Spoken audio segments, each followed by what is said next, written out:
मैं आपका दोस्त अक्षय गुप्ता और आज आ गया हूँ आपके अपने यूट्यूब चैनल जिसका नाम है ग्रो टाइम।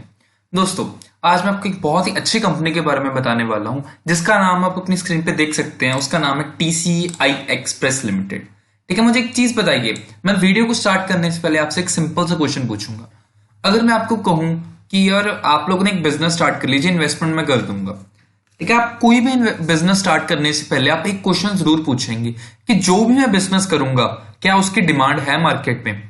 क्योंकि कोई भी बिजनेस बिना डिमांड के चल ही नहीं सकता। एग्जांपल ले लेते हैं, होली के सीजन में आपने पटाखों के स्टॉल स्टार्ट कर लिया है। मुझे बताइए, क्या आपका बिजनेस चलेगा होली के टाइम पर पटाखों का बिजनेस? बिल्कुल भी नहीं चल सकता। उसी तरह इसीलिए कहता हूं कि बिजनेस को चलने के लिए उसकी डिमांड होना बहुत जरूरी है। ये जो मैं कंपनी के बारे में आपसे बात करने वाला हूं उसका नाम है TCI एक्सप्रेस, जो कि लॉजिस्टिक सेक्टर में बेस्ड है। यहां पे आप देख सकते हैं लॉजिस्टिक कंपनी। लॉजिस्टिक का मतलब है जो कुरियर वगैरह वाली कंपनीज होती है ना, जो सामान को डिलीवर करती है एक जगह से दूसरी जगह।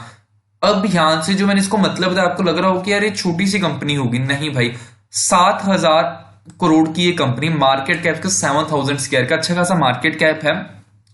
और इसमें चांसेस बहुत ज्यादा हैं ग्रोथ के। क्यों ग्रोथ के चांसेस हैं मैं आपको बताऊंगा, क्योंकि आज मैं आपको सिर्फ कंपनी का ओवरव्यू नहीं करने वाला, मैं आपको ऑल ओवर लॉजिस्टिक सेक्टर का भी ओवरव्यू बताऊंगा। अगर लॉजिस्टिक सेक्टर ओवरऑल ग्रो करेगा तो आपकी ये जो कंपनी है TCI एक्सप्रेस ये भी ग्रो करेगी। तो चलिए मैं आपको ले चलता हूं कंपनी के एनुअल रिपोर्ट के ऊपर। सबसे पहले आपको कंपनी का यहाँ पे जो पिछले 5 साल का डाटा आपको दिखेगा। यहां पे लिखा हुआ fastest B2B express delivery company. B2B का मतलब है बिजनेस टू बिजनेस। एक बिजनेस के गुड्स को दूसरे बिजनेस तक लेके जाने में ये कंपनी फास्टेस्ट है। एक चीज बताइए, आपका कोई बिजनेस और आपने गुड्स दूसरे बिजनेस को ट्रांसफर करने हैं, आपको पता है कि TCI एक्सप्रेस है और एक कंपनी है XYZ। TCI एक्सप्रेस बहुत जल्दी पहुंचा देगी। आप किस कंपनी का ऑर्डर देंगे? आप कहेंगे ना TCI एक्सप्रेस को प्रेफर करेंगे। दैट्स द रीजन कि ये इसकी बहुत अच्छी बात है। जो कंपनी का जो EBITDA ग्रोथ होता है, अर्निंग्स है जो कंपनी की, वो 23.7% CAGR के बेसिस पे ग्रो हो रही है, which is a very good rate of growth. Company की जो नेट प्रॉफिट है वो 28% से ग्रोथ हो रहा है। भाई बहुत ज्यादा शानदार बात है ये। इससे भी अच्छी बात जो बहुत सारे इन्वेस्टर्स को अच्छी लगती है कि पिछले 5 सालों से कंपनी अच्छा खासा डिविडेंड भी दे रहा है। कांस्टेंट डिविडेंड पेमेंट है, मतलब कंपनी डिविडेंड देने से नहीं डरती बिल्कुल भी। अच्छी बात है। चलिए आगे थी, कंपनी डेट फ्री है। भाई डिविडेंड भी दे रही है और डेट फ्री भी है, इससे ज्यादा अच्छा कॉम्बिनेशन आपको मिलेगा ही नहीं कहीं पर।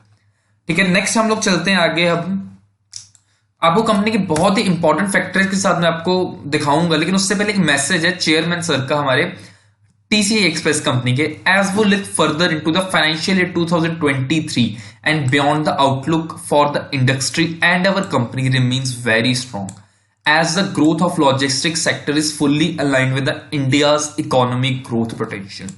इसका मतलब समझिए, सीधी सी भाषा में उन्होंने कहा है, हम लोग देख रहे हैं जो अगला फाइनेंशियल ईयर है उसमें हमको पता है कि जो हमारी कंपनी है वो अच्छा खासा ग्रोथ करेगी। क्यों करेगी? क्योंकि जो इंडिया का लॉजिस्टिक सेक्टर है ना, वो बहुत ज्यादा ग्रो होने वाला है। रीजंस भी आपको मैं दिखाऊंगा इंडिया का लॉजिस्टिक सेक्टर क्यों ग्रो होगा। उसके लिए मैं आपको नेक्स्ट स्लाइड पे लेके जाऊंगा। नेक्स्ट स्लाइड से जाने से पहले आपको एक चीज और दिखा देता हूं, कंपनी के जो फाइनेंशियल परफॉर्मेंसेस।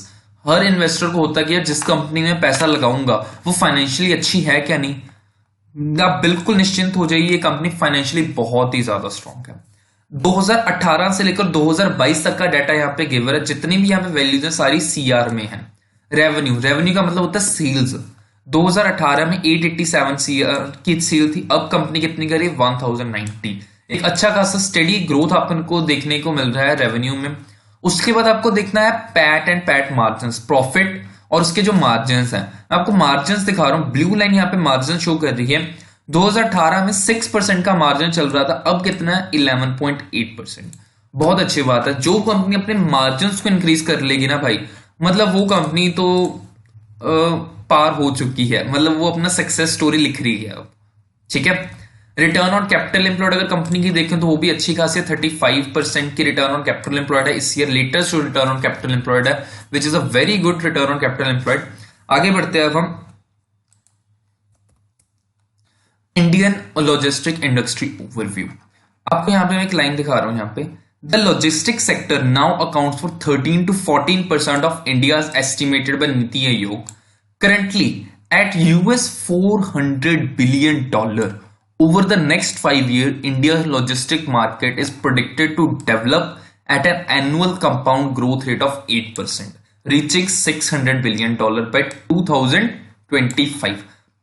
तो इसका मतलब समझिए, अब कौन सा ईयर चल रहा है, 2022, और हमारा टारगेट ईयर है 2025।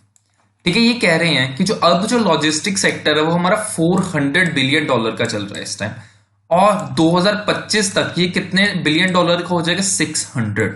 मतलब ईयर ऑन ईयर 8% की ग्रोथ आपको देखने को मिलेगी ईयर ऑन ईयर बेसिस के ऊपर।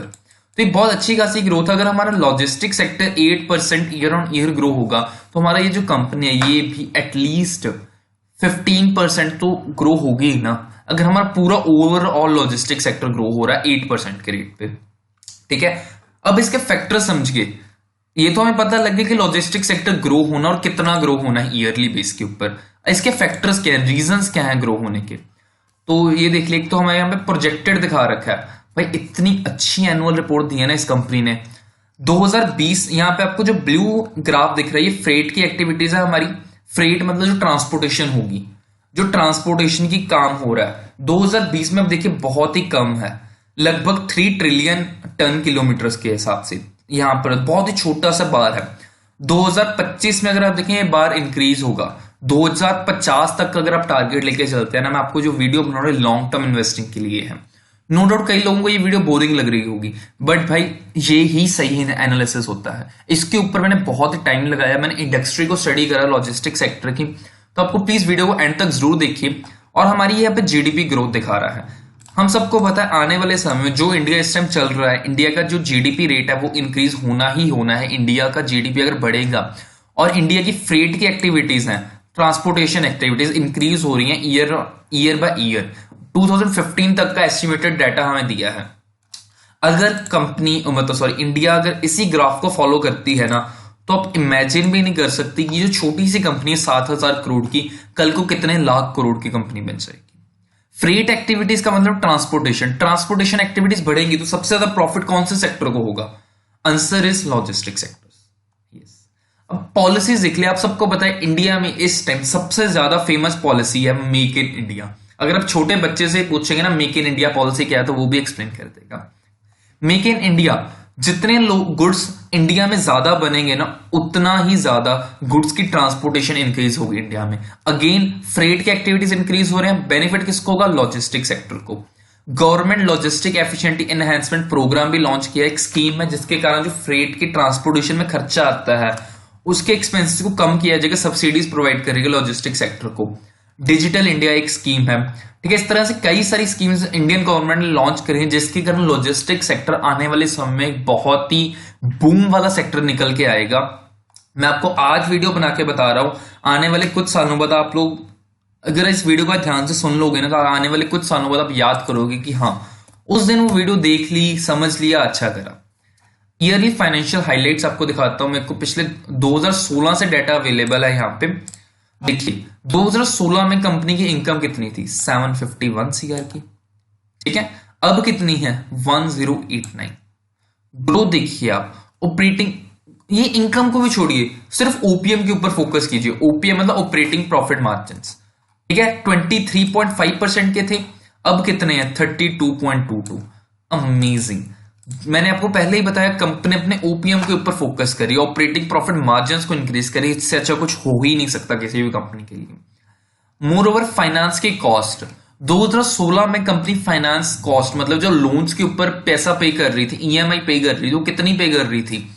2.44 सीआर, 2 करोड़ 44 लाख रुपया। अब कितना पे कर रही है? सिर्फ 91 लाख। कंपनी अपने एक तो ऑपरेटिंग प्रॉफिट मार्जिन्स को भी इंक्रीज कर रही है, डिविडेंड भी पे कर रही है, साथ में अपना जो डेट है उसको कम करती जा रही है। बहुत अच्छी बात होती है भाई। आगे चलिए जरा, आपको दिखाता हूं डिविडेंड पर शेयर। 2016 में कंपनी अपने शेयर होल्डर्स को डिविडेंड देती थी, नो डाउट। कितना देती थी? 0.8 को डिविडेंड होता है साल का, कुछ भी डिविडेंड नहीं था। इंक्रीज करा 2.5, 3 रुपीज पर शेयर डिविडेंड, अब 4.6 करा। 2020 वाला एक ऐसा मनहूस ईयर है जिसमें कोविड आया था। कोविड के कारण सभी कंपनीज का बुरा हाल हुआ था, लेकिन इन्होंने फिर भी आपको 2 रुपए का डिविडेंड दिया। अब ये कितना डिविडेंड पे कर रहे हैं? 8 रुपीज पर शेयर। ठीक है, आगे अगर देखें हम कंपनी की नेटवर्थ, कंपनी की नेटवर्थ 160 सीआर हुआ करती थी पहले, अब कितनी है 536 सीआर, नेटवर्थ इंक्रीज हुई है। डेट 31 सीआर के डेट से कंपनी ने उसको कम कर करके कितना डेट पे लिया है, सिर्फ 98 लाख। अच्छी बात है या नहीं? आप सबको पता डेट कंपनी रिड्यूस कर रही है, डेट कभी भी कम होगा वो अच्छी बात ही होती है। ठीक है, तो आगे चलते हैं जरा, आपको प्रमोटर्स की होल्डिंग बता देता हूं। 66.7% की होल्डिंग है, बहुत ही अच्छी खासी होल्डिंग है प्रमोटर्स की, ये तो बहुत अच्छी बात होगी। अब आप लोग सोच रहे होंगे कंपनी में कुछ नेगेटिव भी है कि सिर्फ अच्छाइयां ही हैं? कंपनी में नेगेटिव है। नेगेटिव क्या है? इसका शेयर प्राइस, जो इसका शेयर प्राइस है वो 1869 का चल रहा है। इसकी जो पीई रेशियो काफी हाई है, 51.54। तो इसका मतलब क्या हुआ कि आपको इससे भागना है? नहीं, बिल्कुल भी नहीं। अगर आप देखें तो कंपनी अपने ऑल टाइम हाई सेट 2500 का जो ऑल टाइम हाई था उससे आपको कितने में मिल रही है आज? 1869 में। मतलब 2570 की कंपनी आपको कितने में मिल रही है? 1870 रुपए में। अभी भी कंपनी डिस्काउंट पर है, बट हाँ थोड़ी सी पी हाई है, आप थोड़ा सा वेट कर सकते हैं। इसमें जैसे थोड़ी सी करेक्शन आती है आप इसमें एक फ्रेश एंट्री ले सकते हैं। जिन्होंने इसको ऑल टाइम हाई पे हो बाय कर रखा है तो मैं उनको सलाह दूंगा कि आप इसमें होल्ड कर सकते हैं। कंपनी अच्छी है, लॉन्ग टाइम में इसकी काफी अच्छी ग्रोथ के चांसेस हैं। मोर ओवर आईसीआईसी डायरेक्ट, मैं तो चलो बहुत छोटा हूं, आईसीआईसी डायरेक्ट बहुत बड़ी कंपनी है, उसने इसका टारगेट दिया है 5 नवंबर को 2195 का, लगभग 2200 रुपए का टारगेट दे रही है ये कंपनी। 1 ईयर का टाइम पीरियड है। तो मेरे अकॉर्डिंग अगर मैं पर्सनल ओपिनियन अपना दूं तो मेरे अकॉर्डिंग मैं इस स्टॉक के लिए बुलिश हूं। जैसे इसमें कोई गिरावट आएगी, इसका थोड़ा सा पी रिड्यूस होता है, मैं इसमें एक एंट्री ले सकता हूं। और बाकी आप अपना एक बार खुद का एनालिसिस कीजिए, आपको कंपनी अच्छी लगती है, कैसा लगता है आपको, ये सेक्टर कैसा लगता है, फिर ही अपनी कोई पोजीशन बनाइए। आज की वीडियो में बस इतना ही। मुझे बताइए कमेंट सेक्शन में आपको ये वीडियो कैसी लगी और नेक्स्ट वीडियो कौन से शेयर के ऊपर आपको चाहिए। Thank you.